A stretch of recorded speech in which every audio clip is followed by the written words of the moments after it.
பாஜக அதிமுக கூட்டணியில் விஜயை சேர்த்துக் கொள்ள மாட்டார்கள். அப்படி சேர்த்துக் கொண்டால் அது அவர்களுடைய நோக்கத்திற்கு எதிராக போய்விடும்.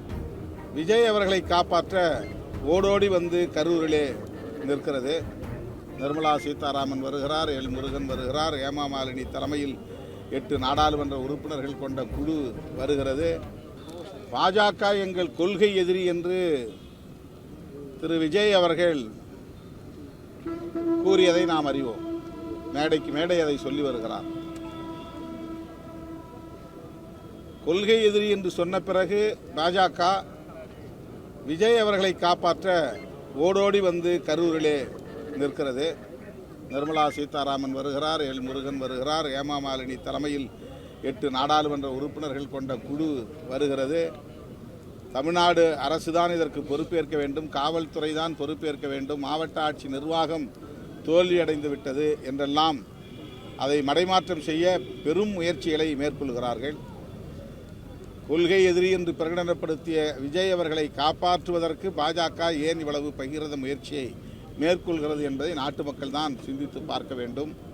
திமுக தான் எங்கள் அரசியல் எதிரி என்று சொல்லுகிறவர் பாஜகவை கொள்கை எதிரி என்று இணைத்துக் கொள்கிறார். ஆக திமுகவை எதிர்க்க வேண்டும், திமுகவை பலவீனப்படுத்த வேண்டும், திமுக அரசை வீழ்த்த வேண்டும், திமுக தலைமையிலான கூட்டணி கட்சிகளை பலவீனப்படுத்த வேண்டும் என்பதை ஒரு செயல் திட்டமாக கொண்டிருக்கிற பாஜக விஜய் அவர்களுக்கு துணை போகிறது என்று சொன்னால், தாங்கி பிடிக்கிறது என்று சொன்னால் உண்மையை நாட்டு மக்கள் புரிந்து கொள்ள வேண்டும். விஜய் சுதந்திரமாக அரசியலுக்கு வரவில்லை, சுதந்திரமாக சிந்திக்கவில்லை, சுதந்திரமாக செயல்படவில்லை. முழுக்க முழுக்க பாஜகவினுடைய தூண்டுதலின் பேரில் தான் அவர் களமிறக்கி விடப்பட்டிருக்கிறார் என்பதை இதிலிருந்து புரிந்து கொள்ளலாம்.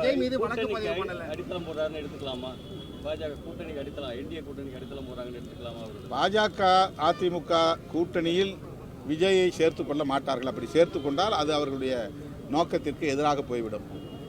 விஜய் அவர்களை தனியே நிறுத்தி வாக்குகளை பிரித்து, குறிப்பாக இஸ்லாமியர்கள், கிறிஸ்தவர்கள் உள்ளிட்ட சிறுபான்மையினரின் வாக்குகளை திமுக கூட்டணிக்கு போக விடாமல் சிதறடிக்க வேண்டும் என்பதுதான் பாஜகவுடைய நோக்கமே.